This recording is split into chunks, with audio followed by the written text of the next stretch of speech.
да, потребители на YouTube и за всички, които ме гледат, днес ще ви кажа как се работи с Fraps. Значи, така няколко неща, които знам само. Да.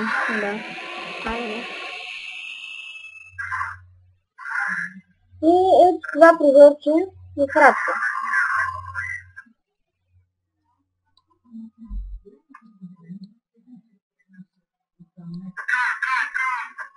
И така, тук съм го настроил на Room Fraps за Windows Start. Но да го мана, защото това е когато си стартирате компютъра да се отвори Fraps-а. Ще го сложа на ето това. Тук настройките са ми това се включва, съседите се включва. Сложил съм го на QPS. Тук не знам какво се прави. Сигурно е за колко минути да е клипчето, или колко секунди, защото има само секунди. Тук това не знам за примерно. Ето това е добре. Аре, добре, това става. Мовеш, това е най-важното, което не трябва. Значи, това е за кой бутон да записвате. Примерно, можете да го направите с, например, F8. Аз съм ще го направя с F6. Тук е колко да е QPS-то. Моето е 60. Тук е дали да ви разделим на 4 клипа. Например, колкото да е клипа, дали да го разделим на 4. Но аз не съм го казал, защото не иска да качвам пък много клипчета.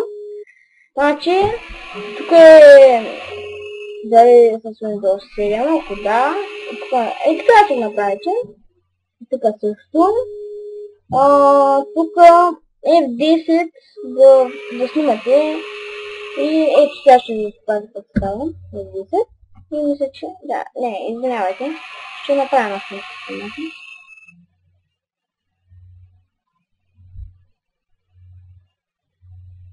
И така.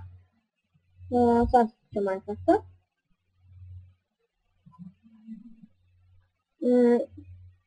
Значи, това е първият епизод. Направих няколко програми, след това ще снимам на Minecraft.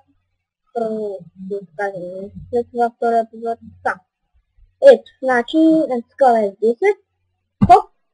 И снимах. Значи, сега ще... Ето я снимката. Даже ви показвам. Ще го направя да ми... всичко да ме на декстора. Ето тук се прави. Значи, ето това съм снимал.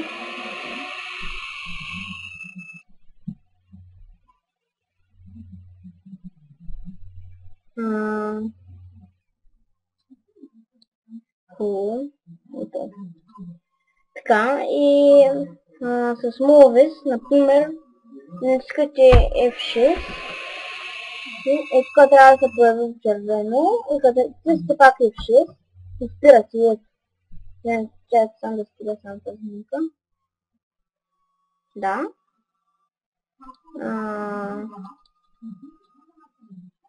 Ето само не знам. Спирам. Вече някой трябва, само ще го покажа клипите, ще го падам на ето.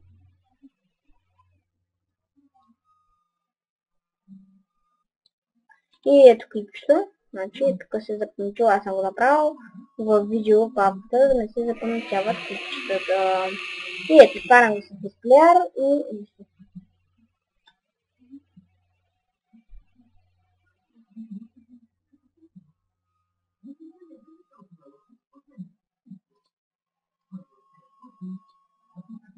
И ето. Ето тук трябва да се появи в червено и като се пак клипчето. И това беше клипчето. Сега това беше всичко от мен. Надявам се да се помогна с Fraps-а. само да ви кажа и откъде да те. Значи, в Дамунта, в преденците пишете Fraps. И моята версия, лично да ви кажа, само сега ще ви кажа, че мисля, че сега ще видя. Съм много сигурен да не ви излъжа. Значи, моята е VFraps 3.5.4 Blue, там да се качи и така. И това беше от мен. Аз съм Заев Фри и до другия път.